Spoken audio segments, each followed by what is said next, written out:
Okay, are we ready? Let's start with the sound check.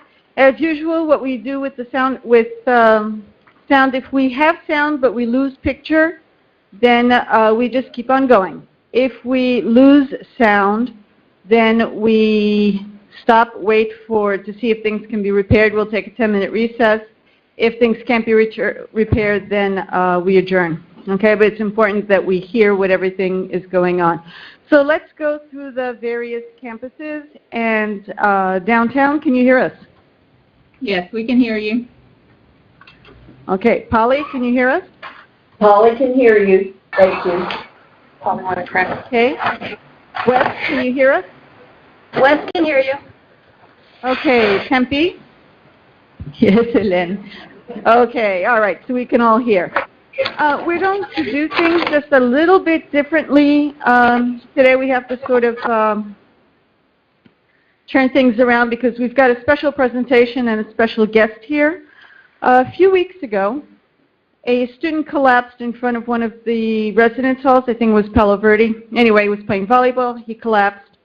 His friends called 911, and Officer Jared D'Aquisto of the ASU police responded, and he knew what to do and saved the student's life.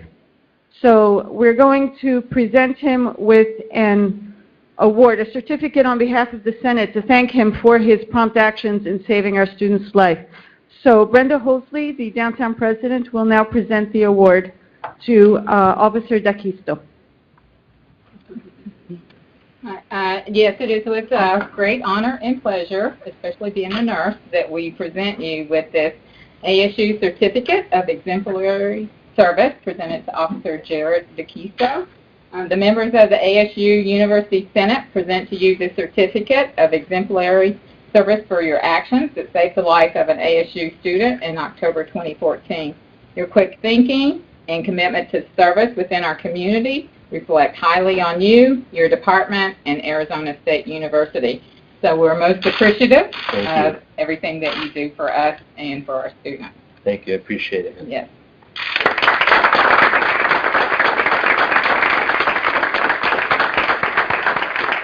And we also have our new police chief, Michael Thompson, is here. So if you would like to say a few words, we will. Sure.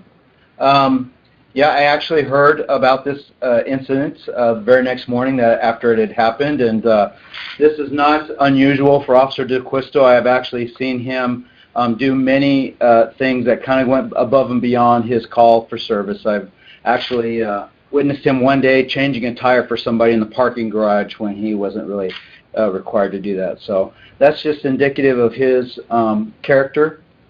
And we are very proud of him, and he is a great representative of Arizona State University Police Department, and some of our, what our new officers are looking like and sounding like. So we appreciate all his hard work, and we're very proud of him. So congratulations, Jerry. Thank you, Chief.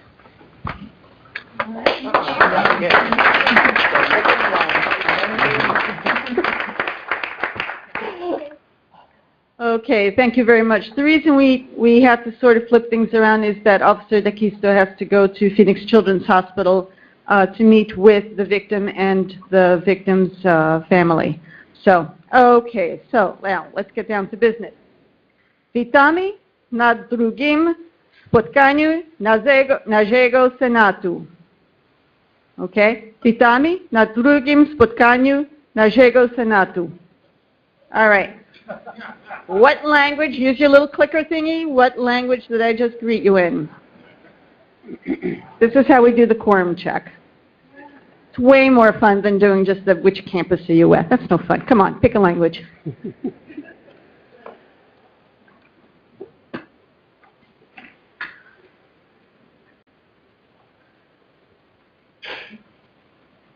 Okay. Are we done? Whoops. Okay. You guys finished thinking? Oh my. Okay. No, I am Serbian, but this was not Serbian. And I'm part Russian, but this wasn't Russian. And I'm married to someone who's half Slovak, but this isn't Slovak. It's actually Polish. Okay, so yeah, they're all Slavic languages, and they all sound alike. Okay, so just wait until next month. Okay. So, okay. We don't have the provost report today because Provost Page is traveling. So we're going to go right to our guest speaker. There's some really exciting things going on with globalization, with things around the world, and with study abroad. So we've invited the Director of Study Abroad, Adam Henry, to come and talk to us about what's going on, and there'll be some time for questions afterwards, okay? Oh, and by the way, I just remembered you might have some clipboards going down the rows. Make sure that you sign in for the attendance sheet since we didn't actually click on which campus you're at. We have to do things the old-fashioned way, okay?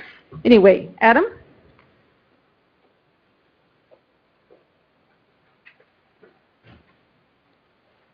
Thank you so much, and thank you so much for having me come and share with you this afternoon. We are really excited about some of the opportunities that exist at ASU on all the campuses, including ASU Online, for students to engage globally, which, as we all know, the New American University, there are 8 design aspirations, and number 8 is to engage globally, and to study abroad is an amazing way for our undergraduates and graduates to be able to do that.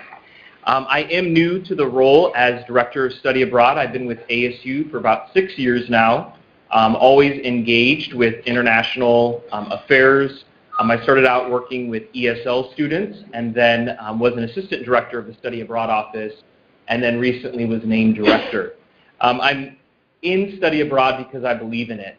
I think that you'll meet a lot of people who either have studied abroad or are in study abroad, and they do it and they stay up late at night when there's a crisis and they work through holiday vacations because they know the benefit of it. And so I first had this amazing experience when I was in high school, and then of course was able to study abroad in college as well. And actually my wife and I lived in China for 3 years working with Sichuan University in Chengdu, China. How many of you have been to Sichuan and to Chengdu? Quite a few of you. Excellent. Probably, of course, through the great relationship that ASU has. We are located on the Tempe campus. We recently moved to Interdisciplinary B on the 2nd floor, and we moved from the Tempe Center. That's not to say, though, that we're not present on the other campuses. And starting this semester, we've made a concerted effort to make sure that we are present. And so every week, there are full-time staff of ours that go to Poly, West, and downtown, and we're there on some of the campuses. We're there on Tuesday, the others on Thursday. We have office hours. We've created time to meet with faculty and with staff to talk with them about study abroad and opportunities that exist. And then also any events that are happening on those campuses we're participating in to make sure that other students know about us. We also are seeing an increase in online students studying abroad, and I just met with the online folks last Friday to kind of talk about how this is happening because we haven't seen any concerted marketing efforts. But gratefully, after that meeting, there's now a plan for online students to be marketed to because it is potentially one of the few ways that they can actually engage with other students face-to-face and to engage with ASU faculty. So there's some exciting opportunities that exist for them as well in that area. I do want to highlight that as I'm new to the role, we also have new leadership in regards to who we report up to and who we're receiving direction from. We do report to Vice Provost Dr. Corey Fred Corey, who then we also work with Jennifer Malerich, the Executive Director in the Provost Office, and that's who I report up to. And then we have about 17 staff that are dedicated to seeing students go on 3 types of programs. The first program is faculty-directed programs. Those programs only run in the summer, and I actually see a few of you who have led or are leading programs with us. Students go as a group abroad, and they're with faculty receiving 3 to 8 credits, And it is very study focused. It's not just a time to get away and to enjoy a new country. It's the same rigor as it would be here, and then also getting cultural experiences, receiving cultural experiences as well. We also, and we're sending about 62% of our students on faculty-directed programs. So it is a national trend in the U.S. of students wanting this experience with their own faculty. It's great at an institution this size for faculty to really be able to engage with their own faculty. The results are fantastic letters of recommendations, graduate recommendations, graduate school recommendations once they're done. We also send students on partnership programs. Those are with various providers around the U.S. that we have vetted or have worked hard to make sure that we're sending to the right partners, and then they're able to experience their programs both in the semester and summer. And then lastly, we have about 85 exchange programs where we are sending students abroad to those partners, and they're sending our students here. From a financial standpoint for students, which is very important, I know, for the population that we serve, exchange programs are probably the most cost-effective because they're paying what they would pay here, their ASU tuition and fees. And then, of course, on top of that, we'd be paying for transportation, housing, but mostly items that they would have to pay for being students here. What's really exciting about study abroad is that students who are on financial aid and scholarship can receive that same financial aid and scholarship during the semester. So if they're on an 8-semester scholarship, that can be applied when they go on our programs in the semester, as well as their financial aid. So in regards to what we want to see at ASU with regards to study abroad, right now we're sending about 1,800 students. But when you know the population of our size, it doesn't sound as good as it could be. And I would agree with that. I think that there's a lot more opportunity to see our students engage globally, and this is one tremendous way to do that. We'd love in the next 5 years to see that number go from around 2,000 to 4,000 students going abroad. Recently, our provost signed a Generation Study Abroad initiative, which is in relation to the Institute for International Education in New York. And basically what this organization found was that the number of students nationwide going abroad, so not incoming, but only U.S. going outbound, he found that, or we have found that within study abroad, that the number has been pretty stagnant. There's about 290 students going abroad on average per year. And so this group has come together to kind of call upon all institutions in the U.S. to say, we can do something about this. It's time to potentially double this number in the next 5 years. So ASU has committed to be part of this initiative, and we didn't commit within the next 5 years in writing to double, but we did say that we would initiate growth by looking at how can we provide more opportunity for faculty to go abroad with students and to be able to have them engage in research, but also to invest in the lives of these students. We also are looking at funding. Funding, as we know, is a really big matter with regards to spending more money than they would here at ASU. So last academic year, we did some research and we found out that students received about $981,000 to study abroad. It's a big amount. Again, that's $981,000. And that was excluding all of their merit scholarship. So ASU didn't give that much money away, but that's about the amount that students who did go abroad received. So they received it from ASU academic units, they received it from our office, and then they also received it from outside groups that are sponsoring students to study abroad. Some really great scholarships exist. So I tell you that because I know that you have influence, of course, with students, but also have influence with academic advisors and others, and we continually hear there isn't money available. And although we want to see more, there is money available.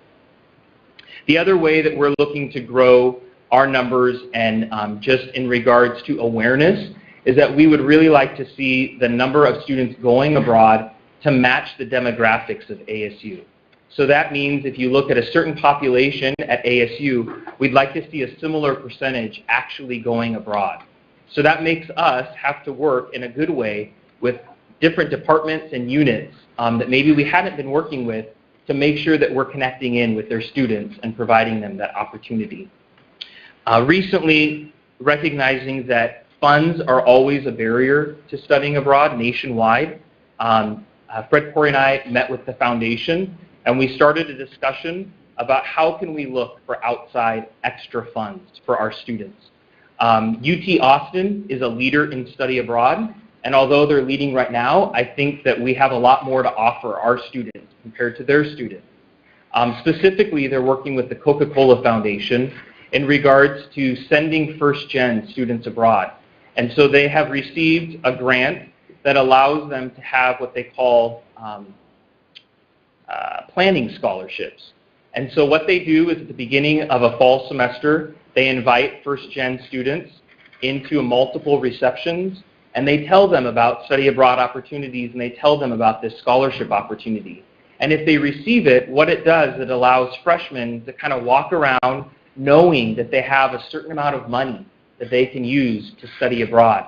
So it allows them to plan, hence the name of the scholarship, for the actual experience when they go abroad. And they're finding that the amount has been about $4,000 that students will say, that's enough for me to actually go, and not just a nice scholarship that, thank you so very much, but it's still not enough. And the result is, of course, when they're looking at the population of students, the numbers that they're tracking, their retention rates have been so much greater than those who did not engage in global education. And at least in this piloted group, their GPAs actually increase after their study abroad experience. And some of the qualitative data just shows that students, their discipline while they were abroad came to life for them. And they're now more passionate than ever to engage in their discipline. They also found that students who were kind of wandering around not knowing what to do after school, that this global experience provided them some kind of vision for where they want to go when they're done with their undergraduate or graduate education. I think the last thing that I'll mention, and then I'd love to hear any questions or concerns, suggestions, but is this aspect of curriculum integration. And it's a big buzzword in the field of international education. And basically, I think in this room, you definitely know what it means, which is just making sure that programs connect in with the curriculum. And that if you see a major map for a student, that a study abroad experience is not so far from what they're studying that it wouldn't be beneficial for the student. And so we're working closely. We're meeting weekly, actually, with deans and directors to kind of hear from them and to say, what is it that you want for your students? And here's a list of our program offerings, and which ones should we continue, which ones should we cut, and which ones should we maybe build so that we can connect in with your students and make the most of this opportunity. We actually just met with the French department, and sure enough, we'll be able to cut down on some of our programs and really focus on some of the others. I think it's definitely important to share that there are directors on this campus who are saying that it's not going to be an overnight success, but where they want to see that, for example, semester 6 or 7 be a study abroad semester for their majors. And that doesn't mean that they would have to go, but that from the time a student gets recruited to come to ASU until the time that they leave, that they hear that this is part of the culture, that we want to see students engage globally. And so recently a director and I are starting to work on what this could look like so that his students can see, I think they have about 850 majors, can see that it is possible and that their faculty are promoting it, and it's something that's endorsed by the school. So I hope that this update, maybe some of this is brand new for you. I think for others, you might know all of it, but I hope it's of encouragement that you hear that at ASU we do have a study abroad office that's passionate and that's engaged. I think we have a lot more to learn. Some areas we've been successful and others we haven't, and we're in tune to the haven't part to see how we can change and see how we can adapt to make sure that it's successful for both faculty and ASU students. So with that, yes, question? A number of years ago, we had an exchange program with the University of Liverpool in Great Britain, and one of the issues we had to work out was credit for the students, because they have different systems for how often they meet and where they meet from. And we did work it out, but I wonder if you could comment on that in terms of the credit that students earn when they Thank you. So, yeah, very important. The other campuses. Yeah, so the question is, when there's an exchange, or really for all of our programs, how is credit worked out? Is that correct? So every course that students take abroad, if it's an ASU-approved program, that means that it's listed out on the Study Abroad office website. All courses that students take receive ASU credit. It just depends on, as you mentioned, kind of what credit that is. So if it's not a course catalog course, they're going to receive some type of elective credit for it. But what we're doing as we establish new exchange partnerships, before anyone is signing that agreement, we're actually, which is what we should have been doing, is working with the academic unit for them to first provide us with equivalencies that the academic unit would give for these students. And then based on that, kind of a group comes together to say, should we really engage in this or should we not? Because if it's just a bunch of extra courses, it's probably not the best agreement to sign. And then on our website, you can see, students can see what courses are available for them per program. So if they're looking for, English, well, English is a bad example, 101, but a course maybe at a 300 level that's a course catalog course, they can actually do a course search on our website and see where that's being taken, the equivalent of, so that when they come back, it's on their transcript. So none of our students receive transfer credit. It's all directly ASU credit, and our office only works with credit-bearing programs. Does that answer the question? Okay. Other questions? Yes. The last time I led a study abroad was in 2009, but I'm curious about the number of students who take it in the summer as compared to the regular academic year and how that affects the financial aid. Because my experience was that, 80+% of the students were very privileged, and it was very disappointing to me to see that privilege and the students who weren't there. And my sense is, is the summer different than the regular academic year Great for question. financial aid? Yeah. Did all the other campuses hear that? Yes, they do. Yeah. Okay, great. So the question, yes, about summer. So financial aid is different in the summer. Usually that their financial aid package has been absorbed when it comes to summer, since that's the whole academic year. And so students, if they plan appropriately, can have some leftover aid, but more than not, their aid has run out, and so they do need to seek other ways to fund their program. The financial aid office will work with students if they're taking more than 6 credits, but oftentimes that is in the form of a loan. So we have increased our scholarship opportunities specifically in the summer for these students. And then this is where really, when I talk about looking for outside funding, this is where we're looking, because it is a large percentage of students who are going in the summer and their aid is different. So as I mentioned, if you go in the semester, your package follows you, where in the summer it is different. If anyone has any ideas on how to change that, I'm all ears.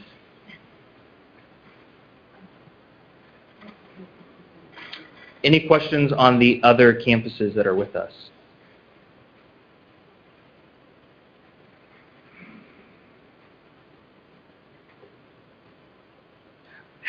On the other campuses, have you recently seen study abroad presence on your campus from making a more concerted effort, or have had any conversations with students who have met with us on the campuses?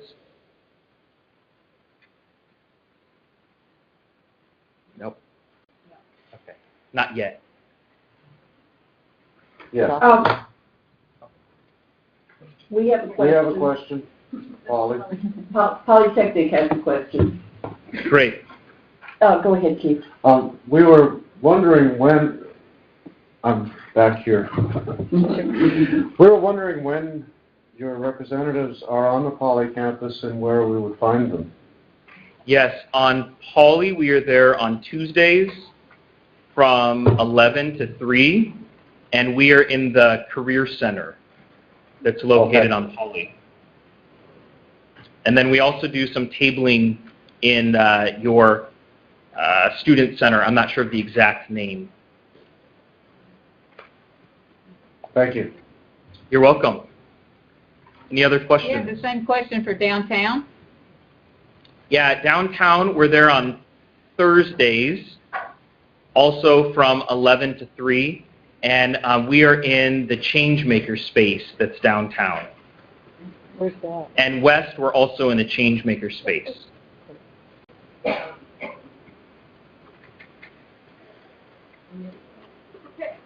Thank you very much. Thank you.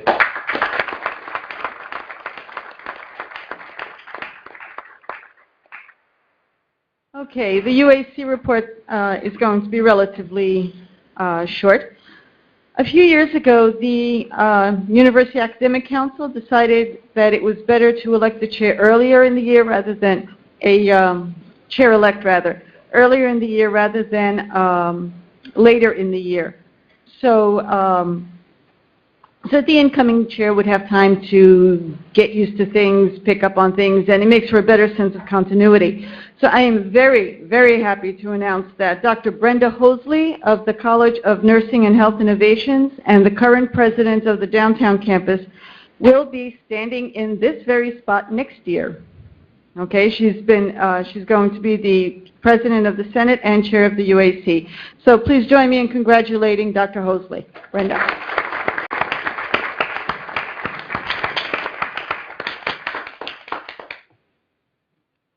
That extra applause was from the downtown campus, I think. Also, this month's Senator Spotlight is Dr. Mary Burleson.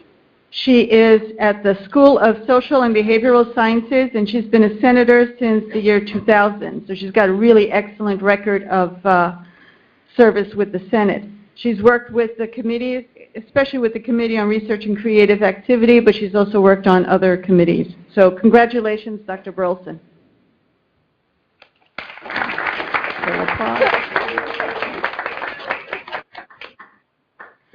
And on that note, participating in the Senate, I'd like to make you aware that very soon we're going to be sending out the questionnaire indicating interest for next year. We're already looking into that, the next academic year.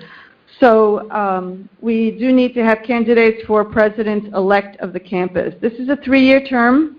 So president-elect, president, and then past president. If you can think of anyone that you think would be a good person to serve in that position, then please encourage this person to present themselves as a candidate. Or, in fact, you can nominate the person yourself when Chris is going to be sending around the information, the questionnaire, in a few weeks, so not right away. But start thinking about who you'd like to see in that position. It's really, really interesting. To work as president of the campus. You understand much more about the workings of the university. It's very good. So if you can think of anyone, or if you yourself are interested, okay, I would recommend that you talk to either one of the current presidents or past presidents or president-elect to see what's involved. The one thing that we ask is that you not be up for sabbatical within that 3-year term. Okay? No, seriously. So just think about that. Anyway, the candidates also don't need to be currently senators, but it's a good idea if they have some concept of shared governance. Okay? So, later this month, on the 20th and 21st, we're going to be hosting the Board of Regents here. So there will be the meeting. They will be wandering around. It is a public meeting. You're certainly welcome to come in and hear what it is that they have to say. We will have breakfast on the 20th where we host the Regents. We've decided to highlight the design aspirations of ASU. So we've identified 8 faculty members who seem to really embody the principles of the design aspirations, and they will be coming to the breakfast to talk directly with the Regents. So that's going to be, I think that'll be very interesting. In addition, the Arizona Faculty's Council is going to meet. The Arizona Faculty's Council is the faculty leadership of all 3 campuses, NAU, U of A, and ASU. So we'll be meeting. If there's any issues that you see that concern all three universities, then please make sure that you let us know about it, and then we might be able to bring it up at the Arizona Faculty's Council. Okay? Also, next spring, the Pac-12 leadership is going to meet to discuss issues concerning shared governance that goes across the Pac-12. So again, if you have any thoughts or anything, make sure that you let either Brenda Hosley or me know what your concerns are. Okay? And that's it for the UAC report. New business and CAPC. Kathy, I will give you the floor. Okay. You see before you in your agenda the CAPC motions for this month under new business. On Thursday, November 6th, CAPC will meet to discuss the following 5 motions from Cronkite, Fulton Engineering, Terry, and Class. The senators are asked to please review and address any questions to me at the email that is listed in your agenda. Thank you. Thank you. Also, we've had to make a change. What had been motion 2014-68, establishing the responsibility for safety, changes to ACD 307. This is something that had been brought up in April, and then it was tabled. But we have a parliamentarian who actually has read Robert's Rules of Order and brought up that if you don't bring up a tabled motion at the next meeting, it dies. And it's been like 2 meetings since we brought up the motion. So this actually has to become a new motion. So, yeah, so it's going to be, it's up now as a first read. And I lost my place here. Okay, here it is. Senate meeting November. Come on. Here. This is what happens when you try to use an iPad instead of like paper notes. A. All right. Old business. The new course proposals were sent out as a first read on October 20th. So are there any courses that you would like to see pulled from the consent agenda?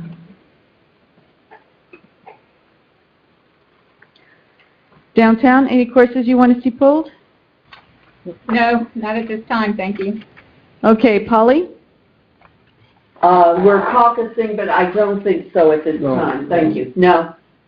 Okay, and West? Any courses you want to see pulled from the consent agenda? No. No, Okay. All right, so let's vote on the consent agenda. So that's motion 2015-22. Use your clickers. Yes, no, or abstain.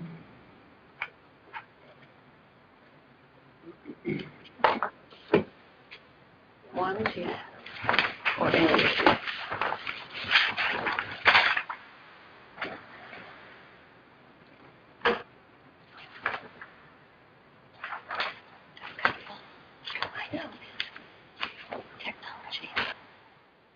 Is that good? Can you go ahead? Yeah, go ahead.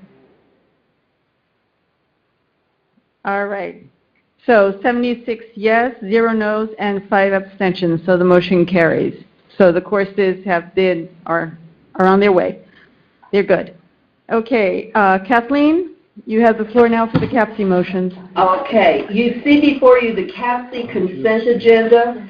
These program proposals were approved by CAPC at their meeting on October 9. These program proposals were presented to you at the last Senate meeting on October 6th, and since that time, CAPC has not received any questions or comments from you, the senators. On behalf of CAPC, then, I move that the Senate approve this CAPC consent agenda. And may I have a second? Yes. Okay. Keith Hollinger here from the Polytechnic campus has seconded it. Back to you, Helen. Okay. So Chuck's going to put it up. Okay, there we go. So if you approve, yes, no, abstain.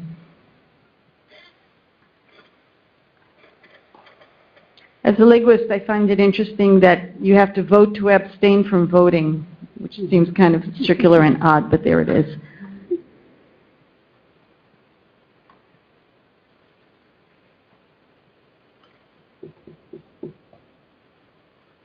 Okay, looks like we're done.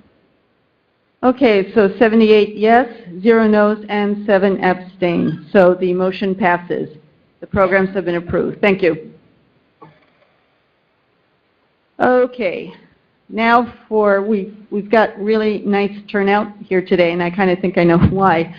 Okay, we're going to take up Senate Motion 2015-21. That is the changes to ACD 402, the Amorous Relations Policy changes. This is a controversial issue. I realize that, so I'm going to make certain ground rules. One of them is that if you're on the Tempe campus and you want to speak, please come to a microphone. Come to the microphone here in the middle. If we don't see you at the microphone, then or if we don't see anyone at the microphone, we'll assume that nobody wants to say anything, okay? Also, I would ask people not to dominate. If you have something to say, let other people talk before you come back up, okay? And also, if we feel that you're going on a little bit too long, we'll gently remind you of the fact. The other thing is that only senators are able to speak during the discussion of the motion.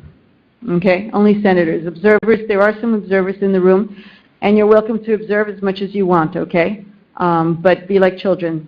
You know, you may be seen but not heard. Okay, sorry. Okay, there it is. So let's open up if there's any discussion or anything that anyone would like to say about ACD 402. Cynthia, do you want to introduce anything or say anything about it? Cynthia is the one who directed the task force.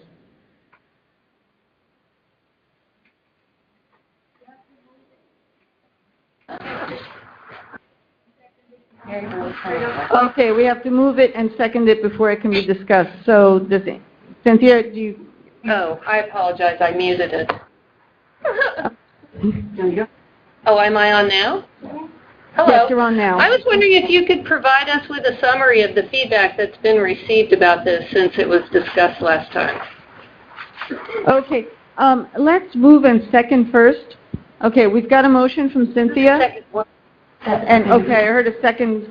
Who seconded? No, sorry. I'm hearing all kinds of interesting noises. Who? Or am I hearing voices? Who seconded the motion? I second. Sherry at West. Okay, Sherry, you seconded? Yes. Okay. All right. So there was. Cynthia will answer the question first about the summary of responses. Hi. One of the main problems was the fact that this motion seemed to come out of the blue, and that people didn't seem to know why it was being discussed now and what the circumstances were. So I would like to say that that we can't share exact data, that about 20 people have been dismissed, others have been let go if they were lecturers. The problems range, and you have some happy events, people saying, you know, this is how I met my wife and we've had a lovely 40 years together, to events which are happening right now with unwanted pregnancies. So there's a whole range of issues. Right now, the idea was to look at this motion and to try to change it slightly to be able to put the student at the center and defend that student. In the current 402 ACD, the onus is on the student. In this one, the student would not have to prove or disprove anything. It would be up to the faculty, if there were a relationship, to report it. In terms of the feedback, there has been, it has been odd because there are many, many senators and very few senators did come back. Within that group of senators, and I could say perhaps 5, the issue was the scope of the scope. And that's why I was trying to talk about the change. And I don't know if you want me to go on from here or if you want to open it back. Okay, did that answer your question?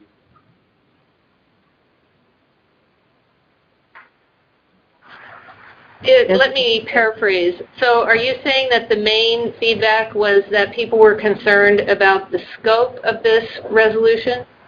Yes. By that you mean who it would apply to? Yes. That Okay, it would, yes. Yes. It used to be, the policy used to be that, or the way it's currently written, is that you may not date students who are currently in your class, for instance, or whose theses you're directing, that kind of thing. And that leaves a giant loophole because people could hand in the grades in the morning and then take the students out in the evening, or they could argue that, well, the kid's not really in my class. I don't know how that would work, but that's been known to happen. So the idea is that we're professionals. We're professionals, and we have to maintain ethical behavior. People do look to us. If anything goes wrong, you see in the paper, ASU professor. You know, that's the way we're identified. So we really have to make it very, very clear right from the get-go that, in fact, we maintain certain professional and ethical boundaries with our students. And the rewrite of 402 emphasizes that. What happens, it's really not any different, for instance. It restates, if you will, what comes out of 204, which is about ethical behavior, where you're not supposed to harm a student. So, or you're not supposed to use a student for your own advantage. So there's that. There's also nepotism. There's all these things that are separate out there. And we're putting them all together and making it very, very clear in 402 that there are certain lines that are not to be crossed, and to emphasize ethical behavior. So are there any comments or questions or anything else anyone would like to say? Okay. And please identify yourself. Hugh Barnaby, Electrical Engineering. One of our faculty, the assistant professor, came out and said that she's going to be in violation if her husband takes classes. And where is it in there? No. Where does it say it in there? It says it very clearly that if you are, could you put it up, Chuck? But what it says is if you are, this policy does not apply where an ASU student is attending ASU pursuant to the Qualified Tuition Reduction Program, which is the spousal thing. So it does not apply to spouses. Okay. It's also hopefully it's a pre-existing relationship. The second question that I have actually pertains to the comment section that just got brought up now, that the burden of proof is no longer at all on the student is kind of what I heard from the, and so question I have is, there can be a circumstance, we must acknowledge, that a student could come out and accuse a professor of doing something wrong when they haven't done anything wrong, just because they're agreed in some sense. Right. So what is it? Is there something written in there that protects against that? The normal policy that happens whenever there's any kind of student complaint against a professor, the student complains to Kamala Green's office, the Office of Equity and Inclusion, and that office does not answer to the provost. That office is separate. They answer to Kevin Salcido, to HR. So they're the ones that do an investigation. If there's any kind of complaint, either a student makes up a complaint or it's a legitimate complaint, that's where it gets investigated.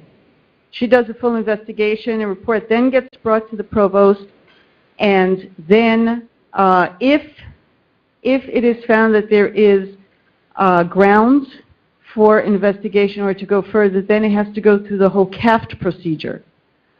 So then it goes to the Committee on Academic Freedom and Tenure, which is made up entirely of faculty members, and then things will go from there.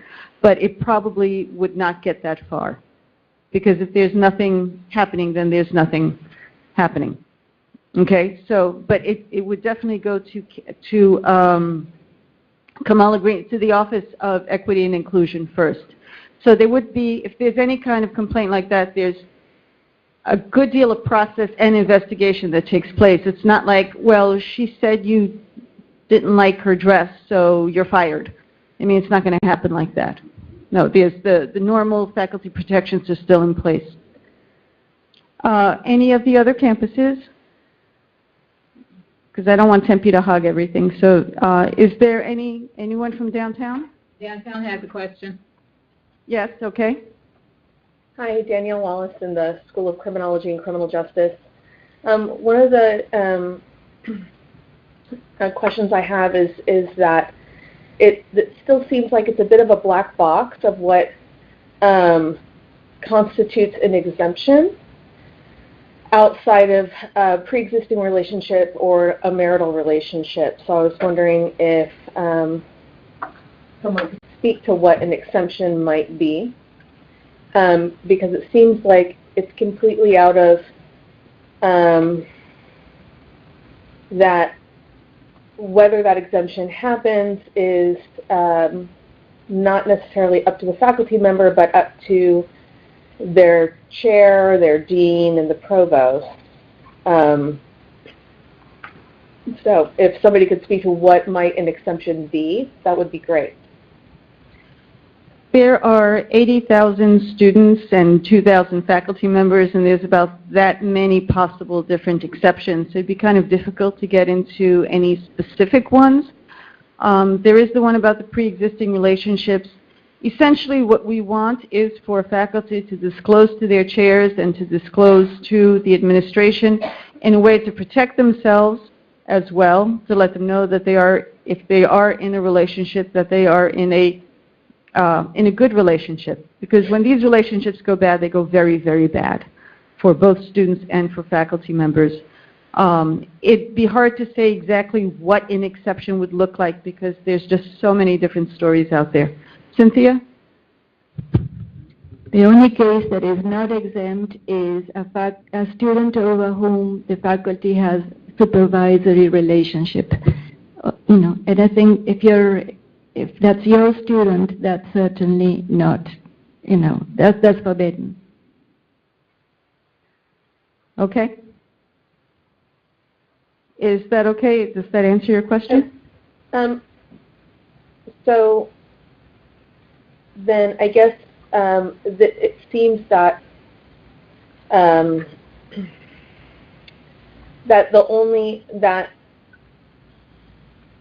sorry, I'm having a hard time thinking on my feet with this one, but that as long as you're not supervising your student and the relationship is made open and declared to your chair of your department, then you're granted an exemption?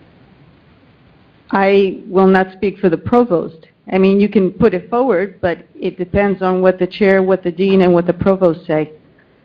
So I'm not going to say definitely yes, you'll get an exception. Okay, and then the next question I would have would be, what if you don't get an exemption? What happens? Then you really think about whether you want this relationship. I mean, one person would have to leave the university. Okay. I mean, quite frankly, this is really no different, for instance, from if you work for a law firm, you may not date, even if it's a national law firm, you may not date any of the clients of that law firm or other people who work in the law firm. Same thing with medical ethics. So we're really following the same kind of rules. We're just saying that ASU students are simply basically not part of your dating pool. You may date others. If you really want to continue with the relationship, you'll have to ask yourself, there's some questions that need to be asked. They'll have to be looked at a little bit more closely. Any questions? Let's see, that was downtown. Polly, any questions? Not at this time. We reserve the right to bring one up later, though. Okay. Wes, do you have any questions?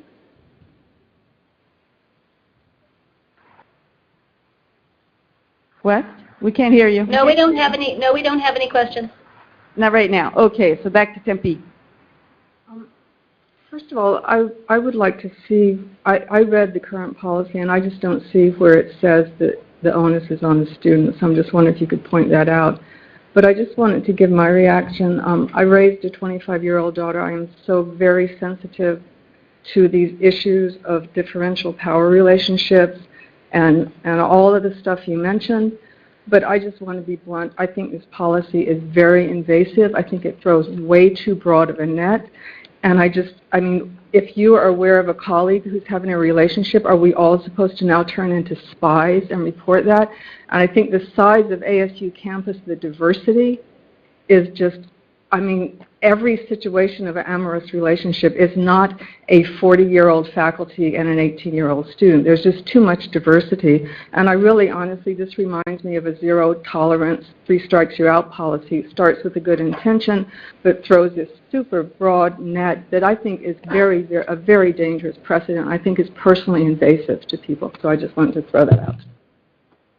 Okay. I would like to see where the current policy puts the onus on the student. I just didn't see that.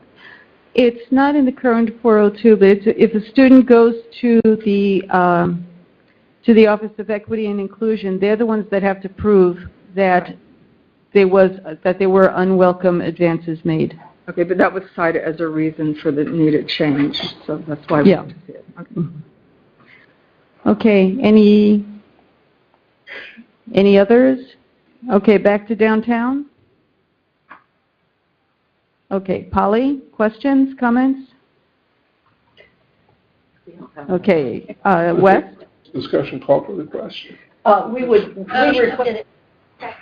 Okay. So I do have a question. This is Mary Burleson asking again. So I'm slightly confused because I thought I understood. You said earlier that if a faculty member were accused of something, that there would be an investigation, correct? Yes. Done by some office led by Kevin Salcido or someone like that? Human Resources. Yes. So if that's true, then how would it be that the student would have to prove that the faculty member was guilty if there's an investigation going on? Wouldn't that be what the decision would be based on, rather than what the student was able to prove? I guess I just don't understand what exactly the current procedure is and exactly how this will change it in a way to make it more fair. So if you could explain that, that would be really helpful. Well, the question is fairness. What we're trying to do is protect the student. We're protecting students, and we're telling them that essentially they are not to be considered fair game. In any kind of complaint, any complaint is going to be taken to the Office of Equity and Inclusion. And Kamala Green's office is the one that investigates it. So whether it's the student that has to prove it, whether it's the faculty member that has to prove it, it used to be that as long as you were not in a faculty member's class, the student had a hard time proving that there was any kind of power differential problem sort of thing. Now we're saying that the power differential goes across the board. That's really the only way that I can explain it. So anything? Back to Tempe. Hi, I'm Amy Langenfeld, one of the senators representing the College of Law, and I just wanted to bring the full Senate's attention to the faculty in my unit had the opportunity to review the proposed policy. Of those who chose to share their opinion with me, the vast majority was negative. Some were quite strongly negative. And among the objections, the primary objection was the scope. by saying that if any professor dates any student, regardless of academic unit, supervisory authority, actual potential or perceived authority, I think it's important that folks understand this would apply to, for example, a part-time faculty member who off-campus meets a student who's enrolled part-time in an online degree in a completely unrelated program. That person would be in violation of ACD 402. And contrary to what has been said today, it is not simply a matter of reporting. It is a request for approval. The effects of those requests on tenure applications or post-tenure review have not been clarified to me, and I was told actually cannot be clarified. I simply wanted to bring the Senate's attention to that. That's the law school in some objects. Thank you. Thank you. Okay. Anyone else? Let's go back around downtown. Comments? Polly? Comments? We're discussing, but no, we have no comments for the general group right now. Okay, thank you. West? No, thank you. Okay. Dave? I'm Dave Wells from the BLS faculty. I was one of the faculty members who had concerns about scope and met with the committee. And it's a difficult kind of situation. But one of the things I would like to change, and I hope it's a friendly amendment, at the very end of it says grounds for exceptions might include cases where the student and faculty member had a pre-existing relationship prior to the affiliation with ASU. The word might strikes me as a very weak verb. I'm thinking that in most cases that should be an acceptable grounds for exception. Of course, grounds for exception does not mean it would be actually accepted. So I would like to see the words would likely replace the word might. So it would read grounds for exception. Exceptions would likely include cases where the student and faculty member had pre-existing relationship prior to their affiliation with ASU. Okay. What does the committee think about this, Cynthia?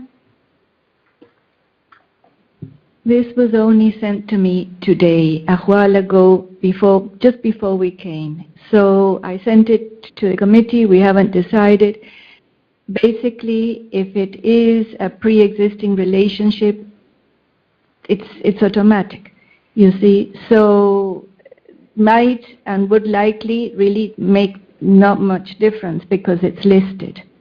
And the problem is that when we tried to get into the process itself, I was told that, I can't speak for the provost, and the process itself is beyond us.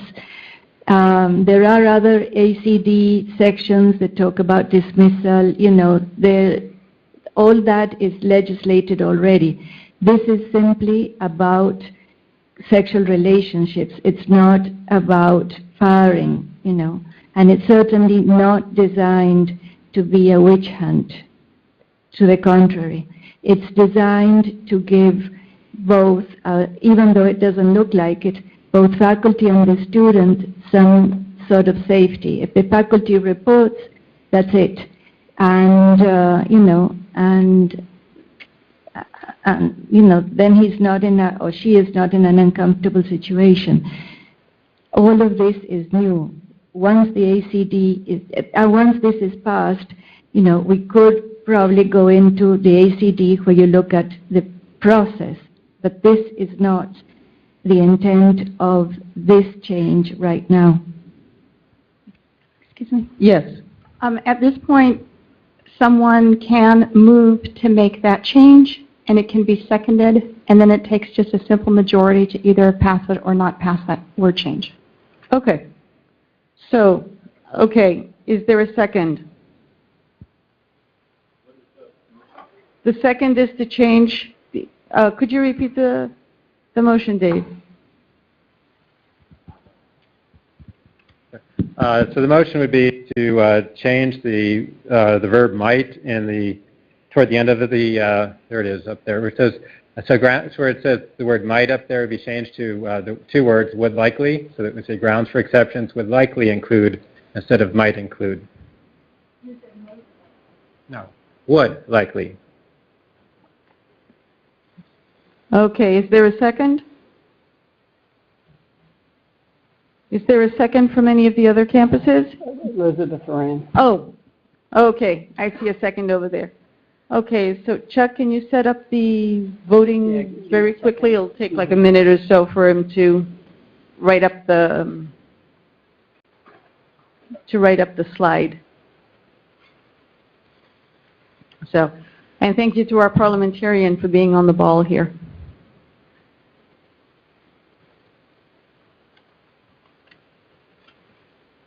Meanwhile, continue to discuss among yourselves.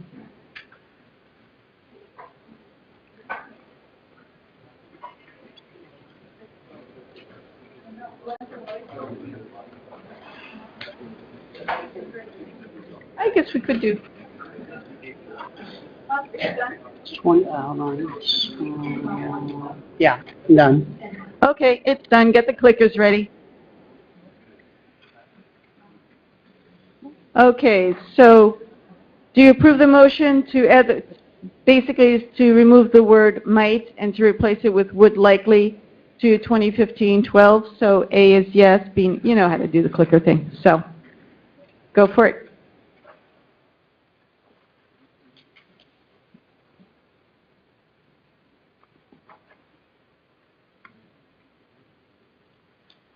Also, changing the wording does not mean that people are agreeing with the motion or not. It just means With that they agree main with changing the motion, they're wording. just agreeing to this change. Okay. So 49 yes, 20 no, 11 abstained. So we'll change the that wording. That friendly amendment has been accepted. Yes, Bob, I think there were two people in line ahead of you. Just a quick point of information. Are we doing all this and voting on the replacement motion or the original motion?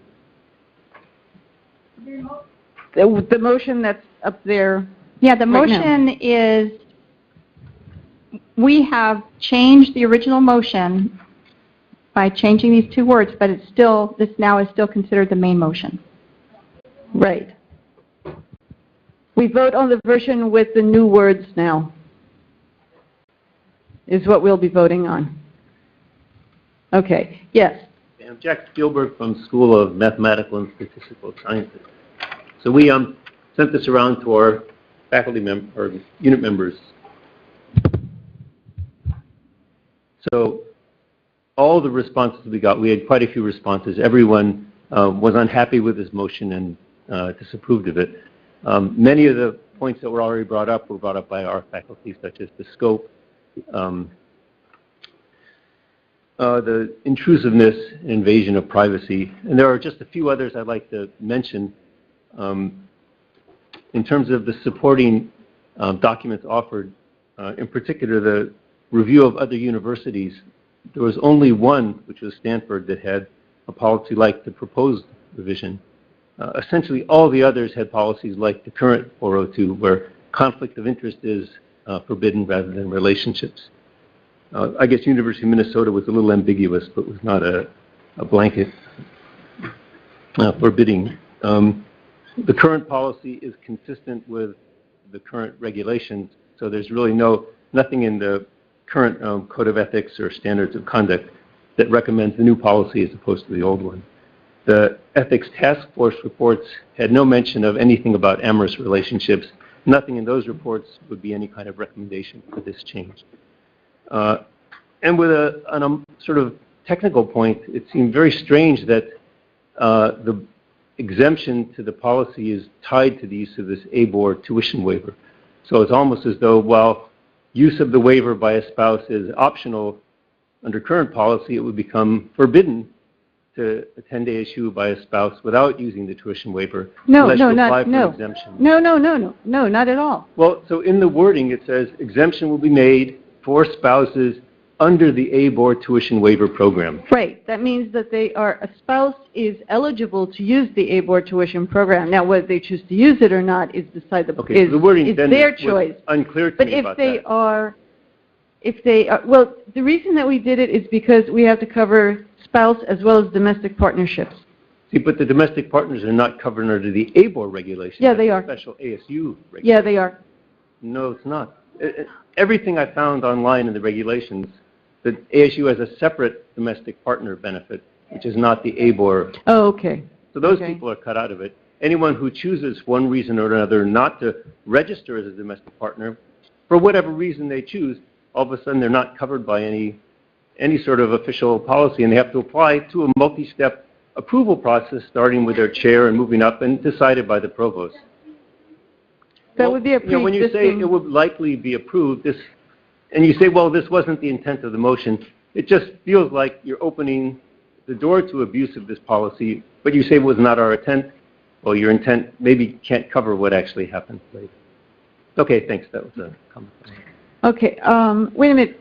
What were some of your comments? That one needs to be fixed, the thing, because the idea was that if you are in a domestic partnership or in a spousal So I think the current wording, policy. at the beginning it says there's an exemption.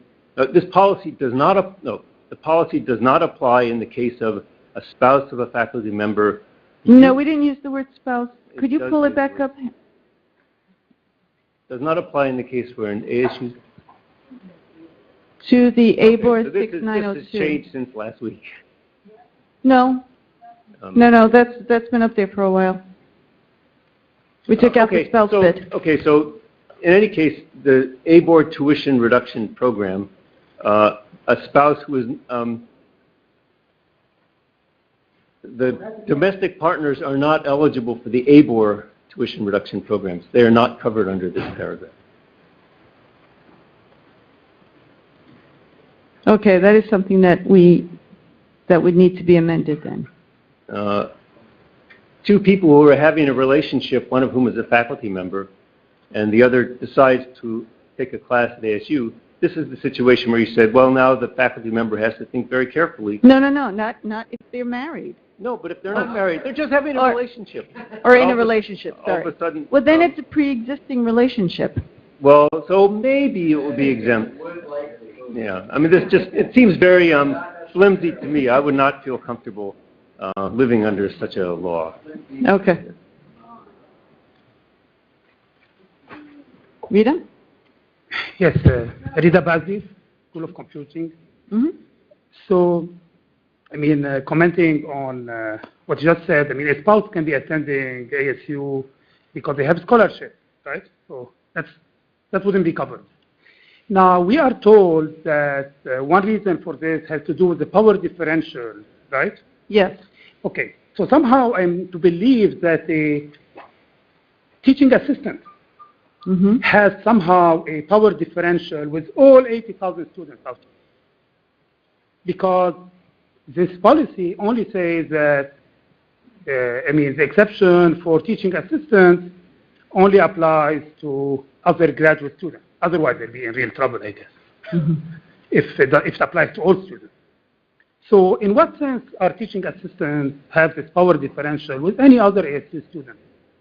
So they can call a professor in another unit, tell them, hey, I have a student in your class, or what?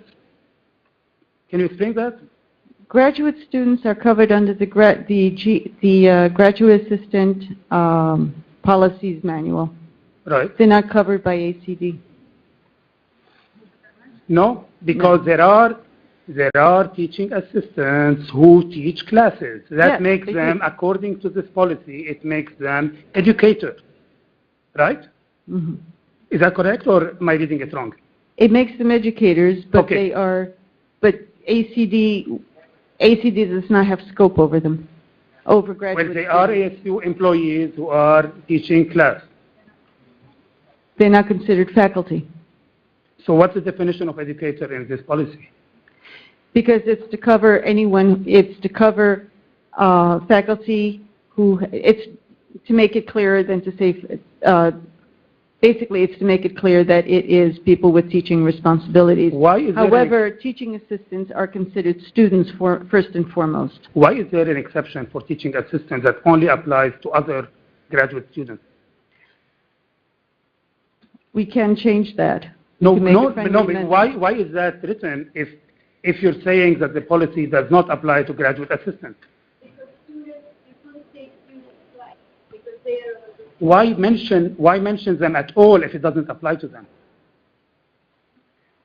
Because the graduate students did send documents saying that they didn't want to be included, so they're only included in terms of their own students, but not peers.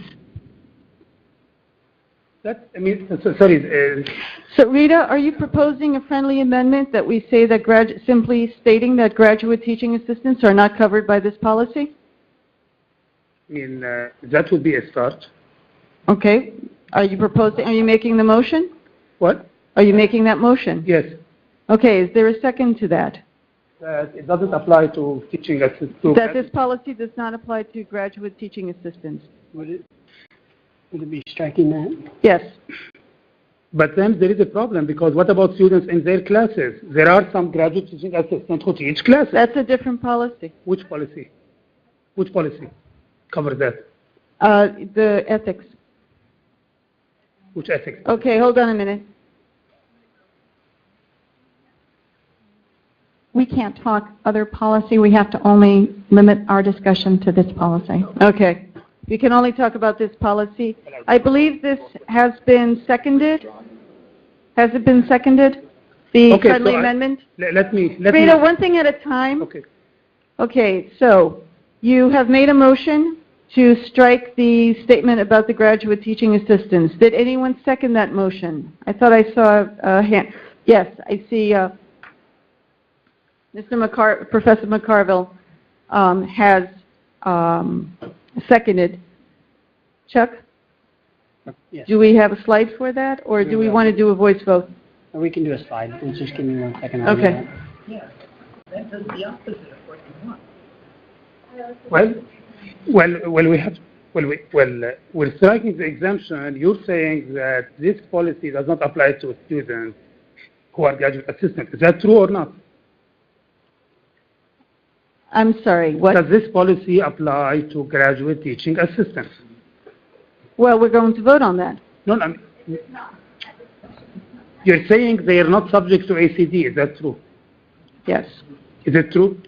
Yes. Graduate assistants are not subject to ACD. Graduate assistants are not subject to ACD. They shouldn't be in here then. Right, so that's why we're taking them out, or that's why we're voting on taking that statement out. That's what the motion is. Okay, Brenda? No, I'm not ready. Yes, there were just a couple things that I wanted to remind everybody. It says exception, not exemption. Totally different. So if people would actually read the wording, that it's like an exception could be granted, it's not an exemption. Okay, thank you. Anything else? Okay, Rita, I'm going to have to ask you to cede the floor for a little bit because there are other people who want to speak. Yes, we have to vote on it. Okay. Are you ready? So you might want to make sure, I wasn't sure how to phrase it, so just make sure everyone understands the question. Okay, so do you approve the motion to strike the graduate student line? So that would be to take out nor does this policy apply to relationships between graduate teaching assistants and other graduate students. So, sorry. I'm sorry? Yes.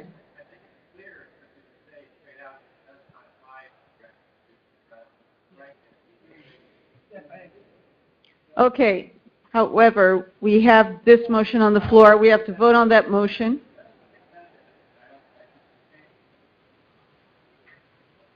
Okay. Parliamentarian? Well, we can just, I suppose, we could go ahead and change this motion that we're about to and have it be replaced with what is being said here. Yeah.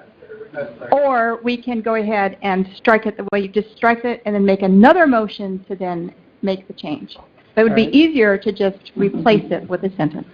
Okay, why don't we just replace it with the sentence? And what sentence? And the sentence would be this statement does not apply. Rita, let's make sure that I get it right. What is your statement? What sentence do you want to have? ACD does not apply to teaching assistants? To teaching assistants or graduate students?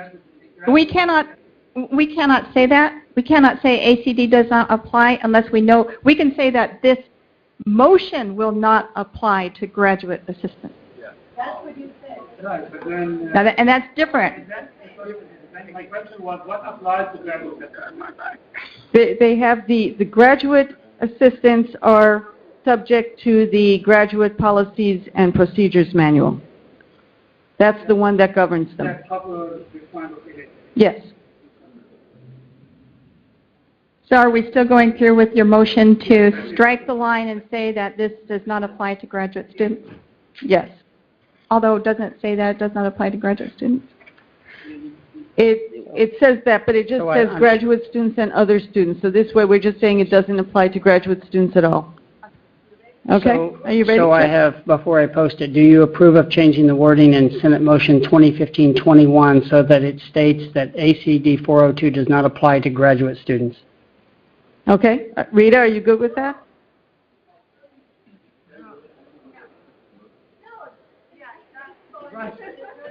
Excuse me? I think we're getting confused because graduate students, it would apply to graduate students. What we're talking about are teaching assistants. So graduate students functioning as teaching assistants. So I can add two graduate students and teaching assistant roles, or two teaching that are teaching assistants. It's up to the person making the motion. Yes, Rita, give us exactly the wording that you want.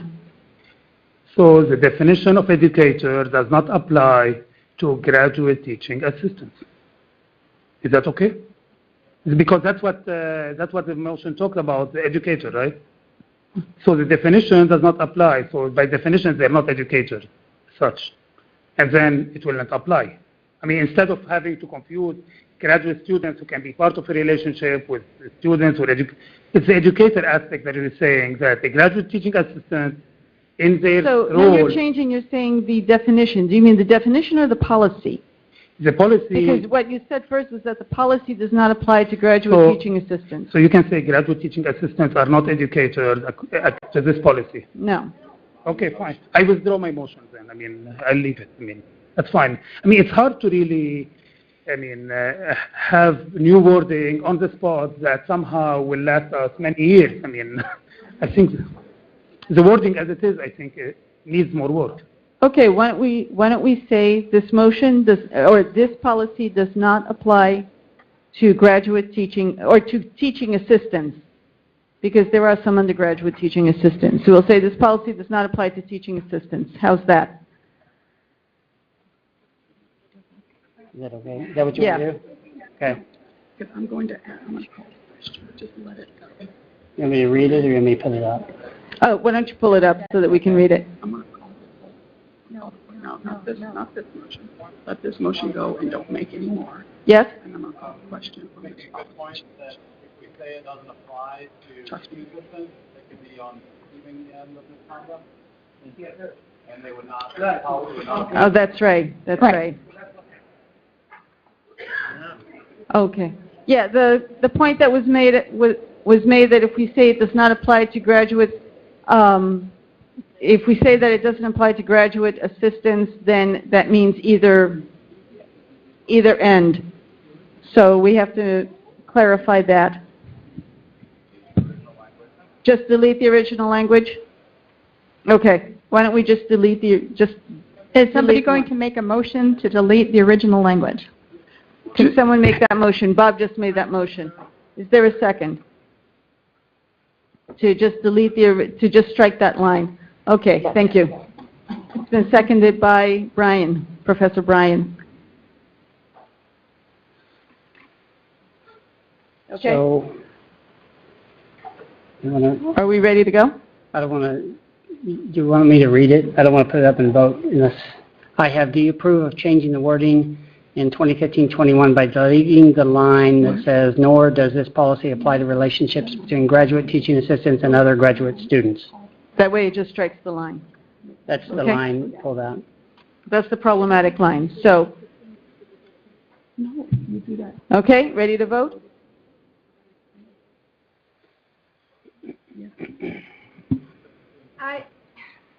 want to make another.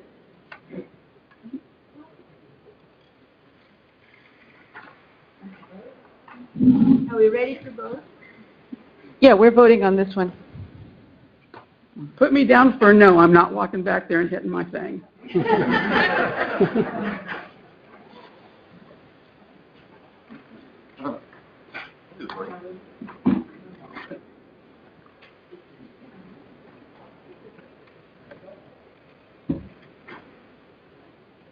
Ready? Okay, ready to go? So, oh my.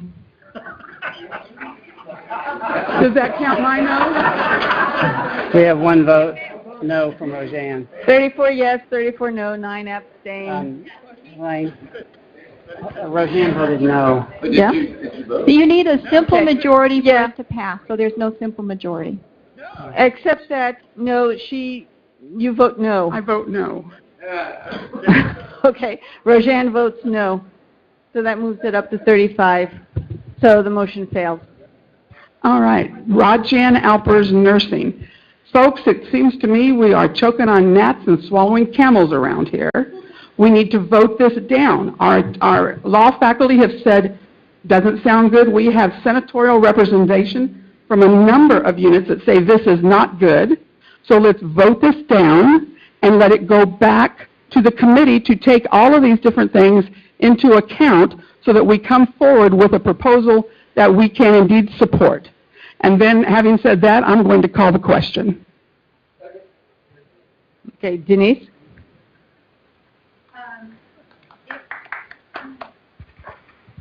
If we call the question, that means that that means we're closing off debate. So for that to happen, we need to have over 2/3 of the people agree. Agree to close off debate? Agree to close off debate. Okay. So do So we agree? 2/3 of the people agree to close it off and to go ahead and vote on it, then that is the will. Okay. Hang on one second. Yes. I think, Roseanne? yeah, Roseanne made the motion. Does anybody want to second it? Okay, then we shall see if we want to close off debate.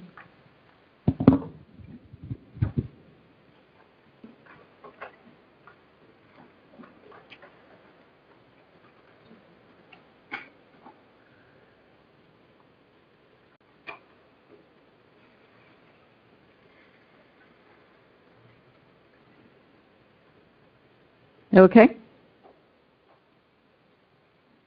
Oh, yeah, it looks pretty decisive here. So, we close off debate. That means that we vote on the motion now. Okay. I just need 1 second. I Yeah. have to rewrite it here.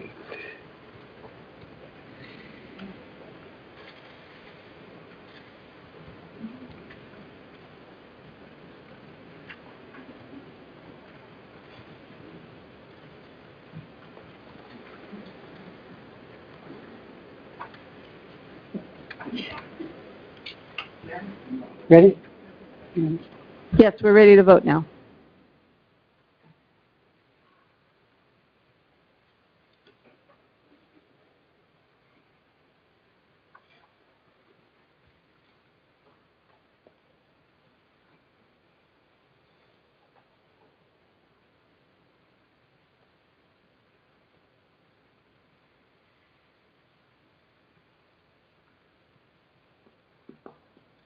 Okay, looks like we're done.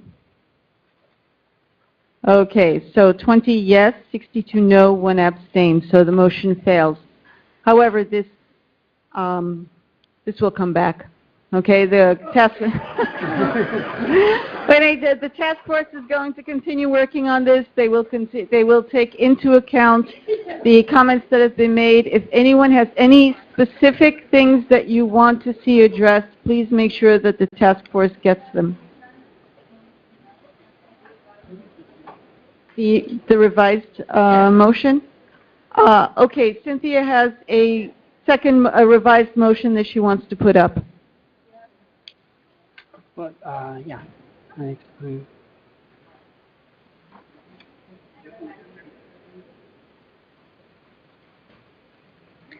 Do you have it? So I'm not, you'll have to tell me what you want to do. I'm not sure what we're doing. Yeah, could you, we're going to, Cynthia is putting up a revised motion. It's been voted down, so I think this goes as a first read. Is that what this is considered? Okay. I think The motion has been... the it's Stanford not exception that she existing put one, up, does it? the one that Cynthia sent you. You just want that little section? Yeah. Okay. Yes, I have. Since this is basically responding to the feedback in terms of the scope. And I'd like to thank Amy. She mentioned it when we were meeting. Stanford says no undergraduate students. It leaves it open for the rest. The University of California basically does the same thing, and Connecticut does the same thing. Now, the revised version says then, but in all cases, they say, they add this proviso, and they don't say graduate students are in your dating pool. Basically what they're saying is you should abstain from a relationship if you have the student in your course right now, which is what current 4ACD does, or if you might reasonably be expected to have this person as your student. And I think that this covers the cases that that everyone mentioned in terms of, you know, ASU having 82,000 students. So basically, faculty would be expected to abstain from a relationship with a student if they expect to have academic responsibility over him or her in the future. But I would also like to add, and I don't know if you can do both at the same time, the question of adding the domestic partner to this version.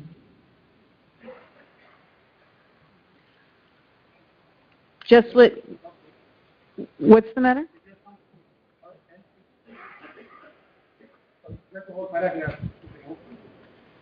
The whole part, this is going to, it was going to be a friendly amendment. Okay, I have a point of order. Yes.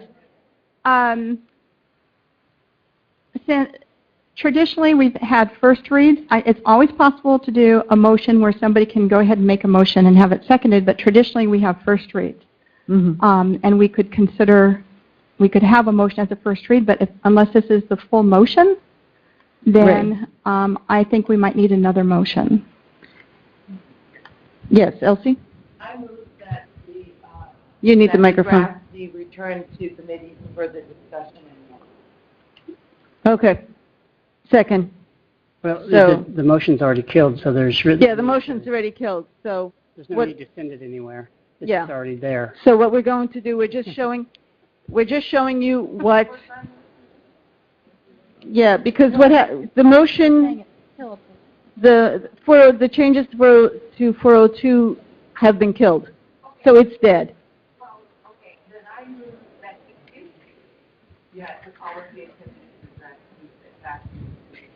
Yes, it will be. It will be sent back for further discussion, and the part that Cynthia just showed is something that will be incorporated in there. We'll also clarify the bit about the domestic partnerships. So that will be that, okay? And then expect to see this come up as a first read then next month, okay? The revised motion. Okay. On there.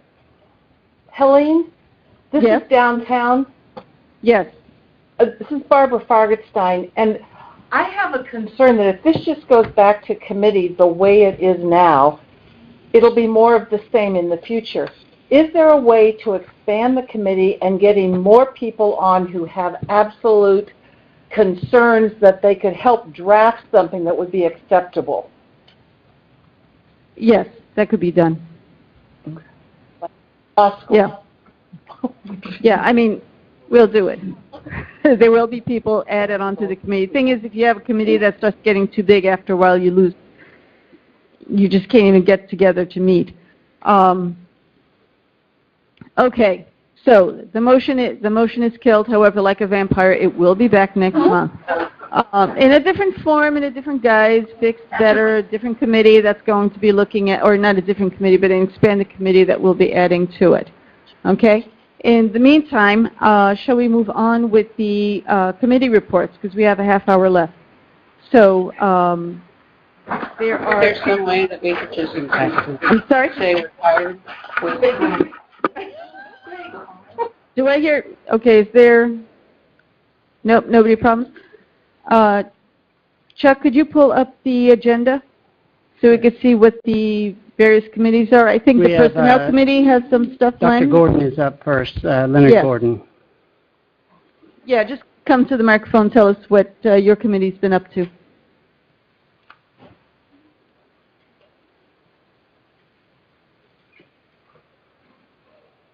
The Student Faculty Policy Committee last year spent a great deal of time on student debt, and we were going to be dealing with that issue again.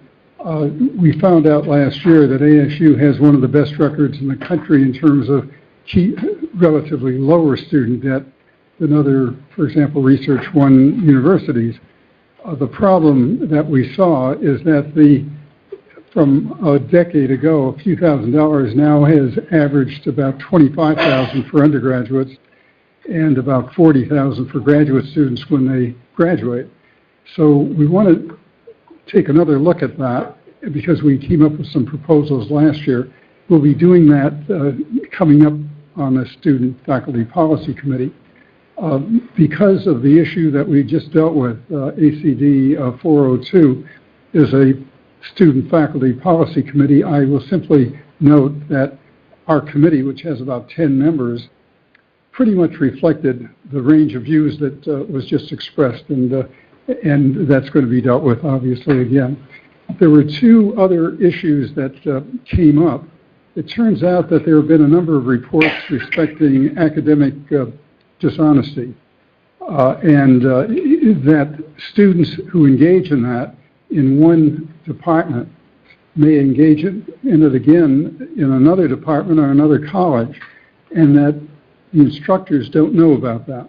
And so Dan McCarville, one of the senators who's on the committee, after a discussion, came up with a proposal that we're going to advance for consideration. And just to give you an idea of what the nature of it is, it would be to establish a policy requiring the deans from all schools and colleges to submit all academic integrity violations that have completed the established review process to the Dean of Students' office.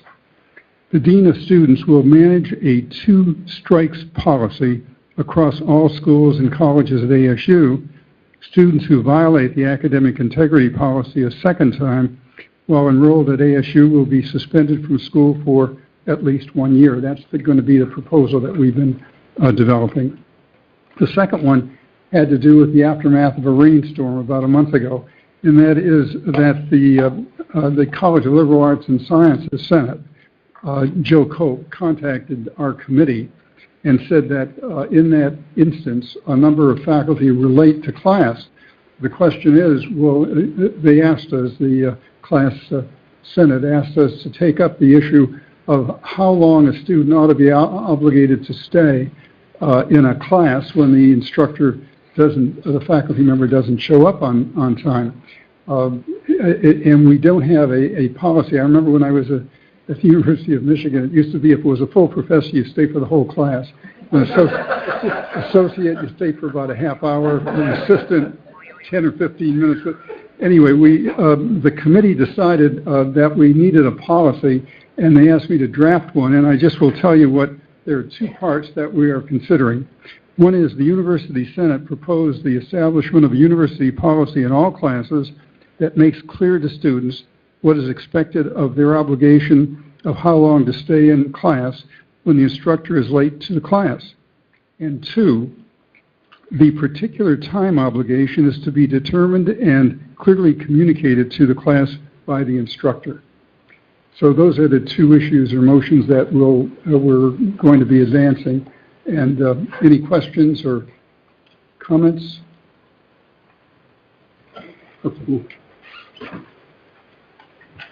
Thank you, Len. And now, Tom, could you tell us about university services and facilities? University services, are we? No. The University Services and Facilities Committee met back on September 24th. There's 12 members on that committee right now. We had quite a discussion that went across all the campuses, but Antonio Garcia had brought up some issues about faculty access to labs and classrooms, specifically addressing ISAC, the security system, and our Sun cards, some of those not being exactly up to date and causing access problems. We also talked about the Tempe campus walk zones, some of those issues.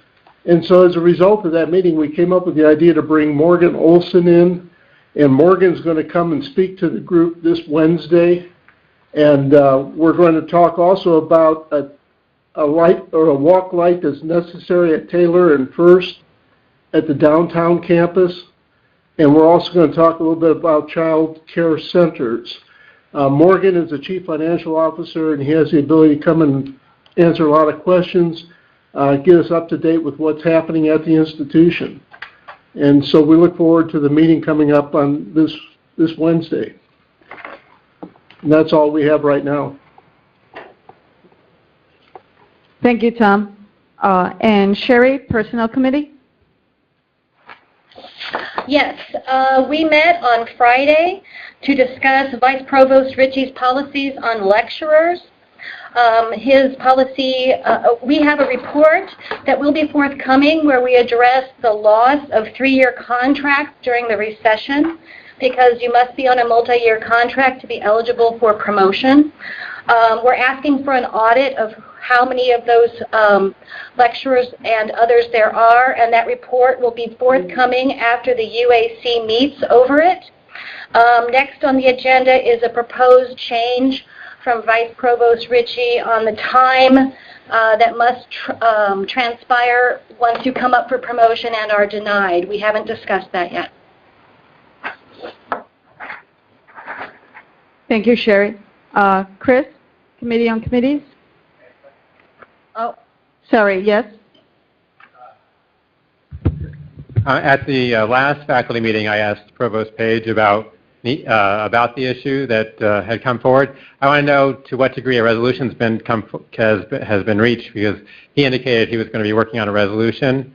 I represent a bunch of faculty who are in the process of reviewing. I'm on our personnel committee.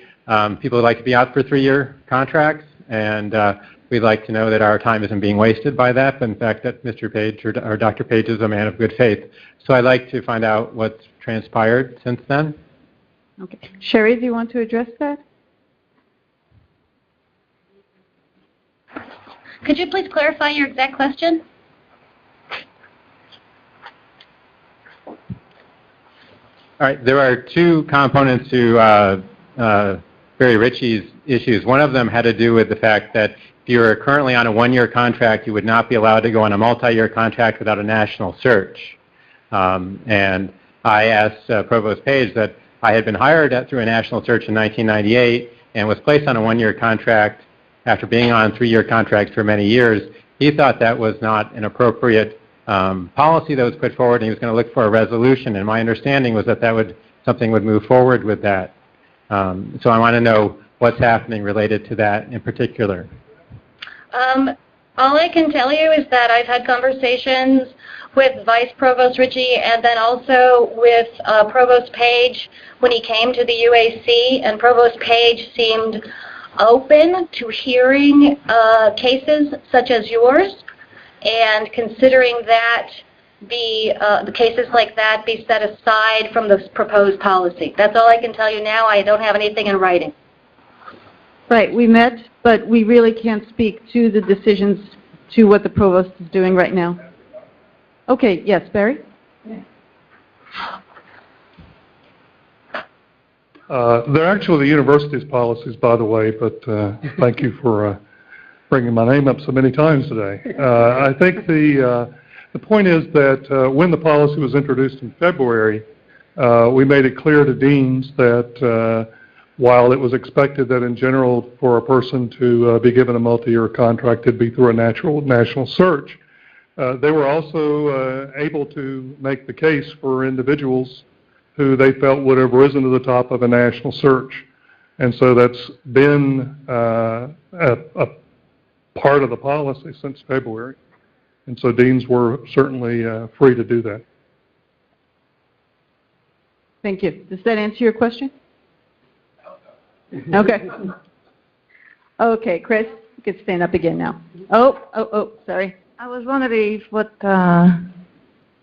Ricci just said applies only for those that used to be multi-year and then because of the recession were put on an annual, or also for those that were higher on an annual contract, but they've been at issue for several years or many years.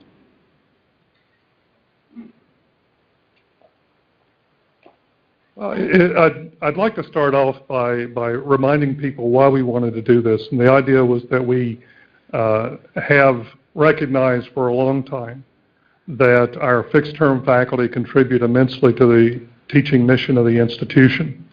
And what we wanted to try to do was to move to a set of policies that would, first of all, make sure that we employ the best people we can find.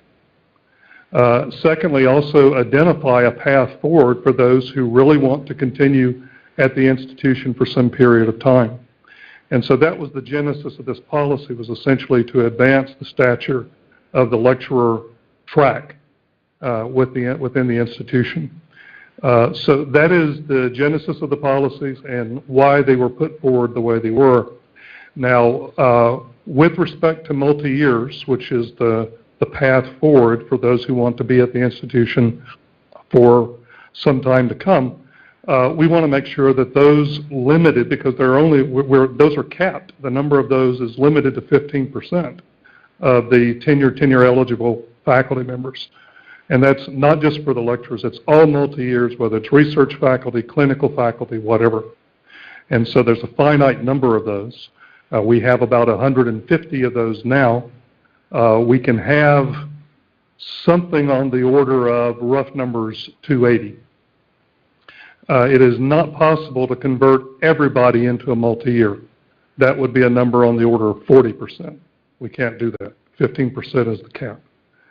That said, again, if a person has been with the institution a long period of time and the dean wants to make an argument that that person should be given a multi-year contract, that possibility is there. Of course, some deans already intend to open up new multi-year positions, and people who are in year-to-year positions can certainly apply for those. Thank you. Any other questions? Okay, Chris. Third time at it for chair. Okay. Just very quickly, our committee has yet to meet. However, we are thinking ahead to the spring elections. And just as President Osipov had opened the meeting with today about the survey that's coming out, actually, you should see it within the week. And that allows you to nominate yourself or your colleagues for president-elect of your campus or any one of the elected committees. So do please watch out for that and either self-nominate or nominate your colleagues. Thank you. Thank you, Chris. And is Michael Rosenberg here? The Data Archives? No, he's not. Okay. So that does it with our faculty, with our committee reports. Open forum. Anyone want to say anything, or yes?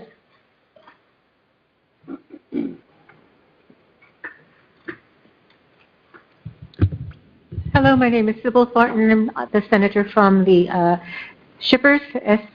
2 weeks ago, we were informed that from now on, our numbers for Ds, Es, and withdrawals would be included in our post-tenure reviews. Now, this is for class. Not sure whether I'd like to find out whether this is also part of post-tenure review for others, and whether any discussion has been carried on with faculty about this. We have no idea about how these are to be used. You're not aware, because we were told about it. Okay, for the other campuses, Vice Provost Ritchie just said that he's not aware of any blanket policy like this about counting DEs and Ws in post-tenure review. This might be an issue, if it's only in shippers and only in CLAS, it might be something to bring up to the CLAS Senate first. Well, I wanted to know whether it was all, we don't Yeah. know whether it's been. Yeah. Any other comments? Okay. Bob McPhee, Human Communication.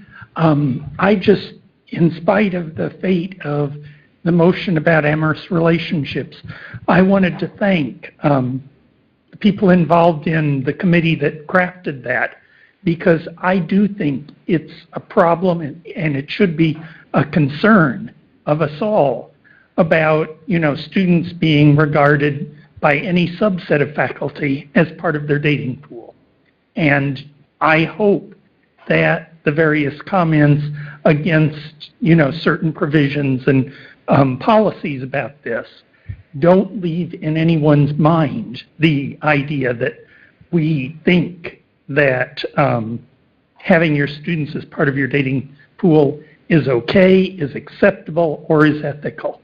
And I think, the committee should be commended for trying to bring that into being. Thank you very much. And yes, the committee has worked extremely hard. They've met I know that last Friday they met for 3 hours on a Friday afternoon when they could have been out enjoying Halloween or homecoming activities, that kind of thing. So they have been working very hard, and I thank them very much for their input, and we will continue to work on this. We will come up with a policy that is acceptable to the faculty. But I second what Bob says. The policy as it is now is a little bit too narrow. We do need to find something better, and we do need to make it very, very clear that we do adhere to certain professional ethics and to certain professional standards of behavior, and that we have to respect boundaries when it comes to our students. So, hearing any other comments from downtown? This is open forum. No, we don't have any other comments. Thank you. But we do appreciate the person who stated that the group worked really hard. Okay. Yes, that was Bob McPhee, and Brenda was on the committee, and she did work extremely hard on it. That's true. Polly, any more? Any comments? No further comments. Thank you. Okay. Thank you. West? No further comments. Okay. Thank you. Do I hear a motion to adjourn? Okay. Why, sudden silence all of a sudden. Do you guys want to hang out here for another couple of hours or what? Okay. Adjourn. Go home.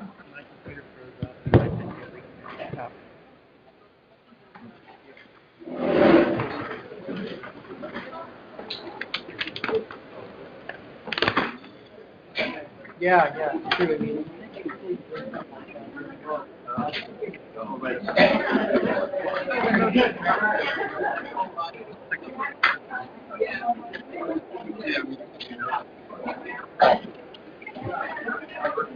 Right over there. Yeah, I'm sure that